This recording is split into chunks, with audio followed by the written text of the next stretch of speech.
Hello, everyone. My name is Danny, and this review is for Beirut.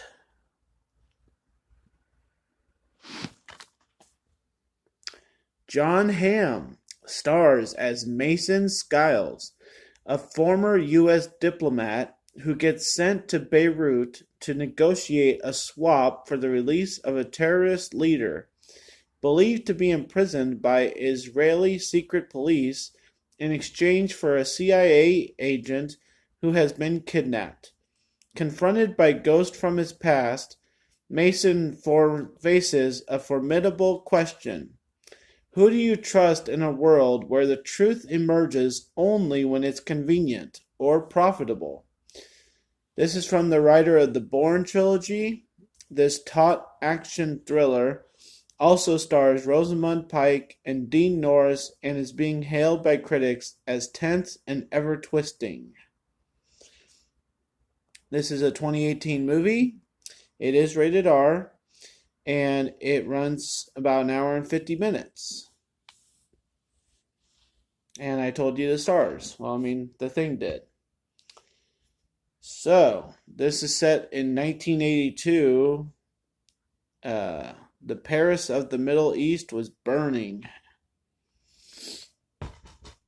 This is about a really tense time in Beirut and Damascus and all those holy areas. At this time, they were in civil war, and John Hamm's character is there before it happens and kind of after and during the process of civil war.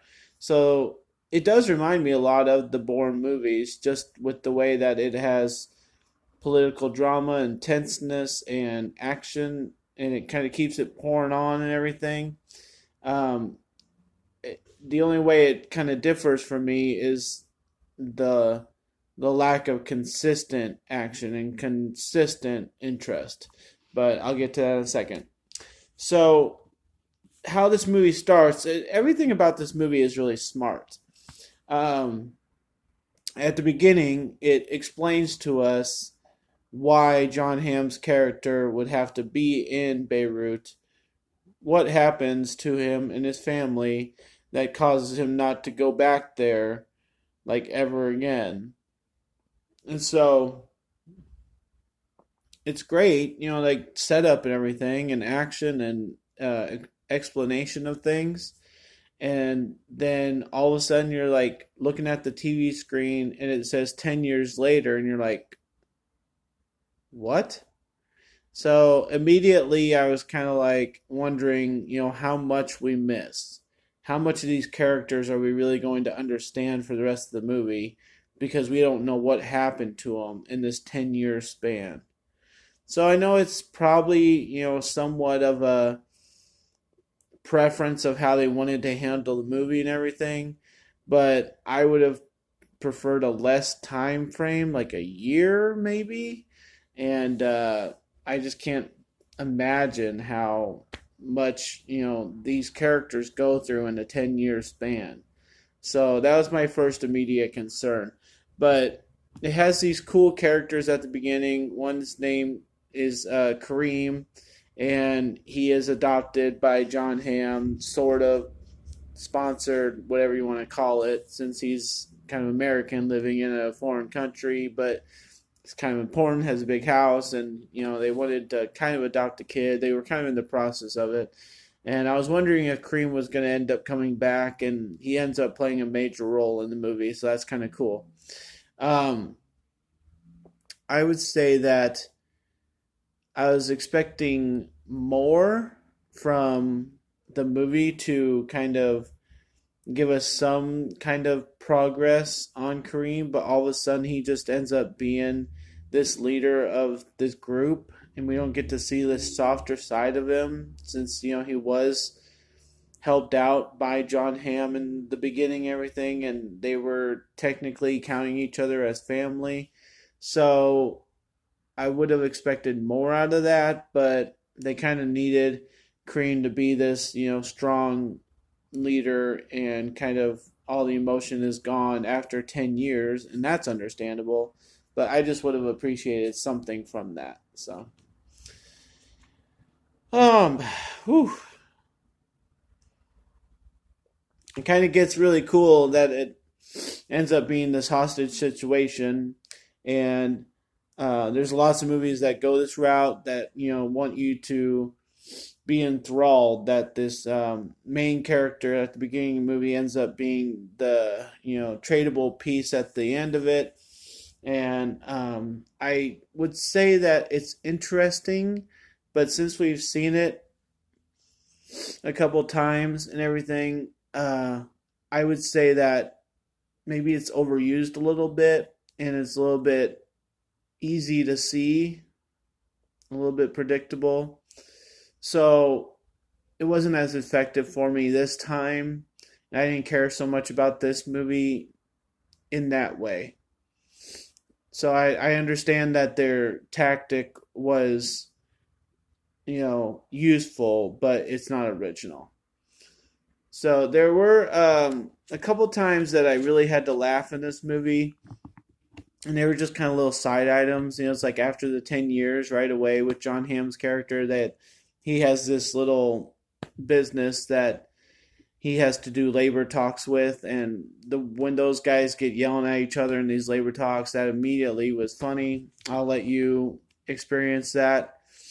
And like right away after that, we're going into this. He's end up back in Beirut again, and his hotel has a sign at the front desk, and they just glance onto it for about 10 seconds, and it says, "Please, if you hear gunshots, please do not attempt to take pictures." And I know that that kind of a thing, it only lasts for 10 seconds, and that's their strategy, is for you to just kind of figure out what it says and kind of know that that's what the situation is in that area. But I thought it was kind of funny, so I'm glad they kind of alleviate the attitude about the movie, and I was really into it with these little side attempts at some kind of humor. After that, it gets really serious. The whole rest of the movie gets really on to the point of the situation that they need to attend to with saving this guy that's kind of a friend of John Hamm's character and everything. And so it gets really serious, and it kind of drags, and it's kind of almost boring to a point, but it ends up being a good story. And like I said, we've had so many versions of this movie, and the Bourne movies are kind of the same way, where if you're not in it every single second and you're not really excited to see this kind of a movie, you might think it's a little bit boring because you're just not really, completely caring about every single piece of this movie. So, the last thing I'll just say is that it was kind of neat that they had a couple backup plans. With a movie like this, I figure it's going to be like Bond, it's going to be like Bourne, it's going to be like Jack Reacher and Mission Possible, and every time that they have a plan, that's what ends up happening is they achieve that and they beat the bad guy and blah blah blah. Just very predictable. But not every situation in this movie is that straightforward, and they do have backup plans, and I do appreciate that side of it. That was like one kind of breath of fresh air along the way that I wasn't disappointed in, and I was actually able to like go, oh wow, they actually have something to figure that out. So this is not my type of movie. I haven't really cared for the Bourne movies as much as my family and friends. I haven't cared for a lot of these kind of dry political run, movies about some foreign diplomat.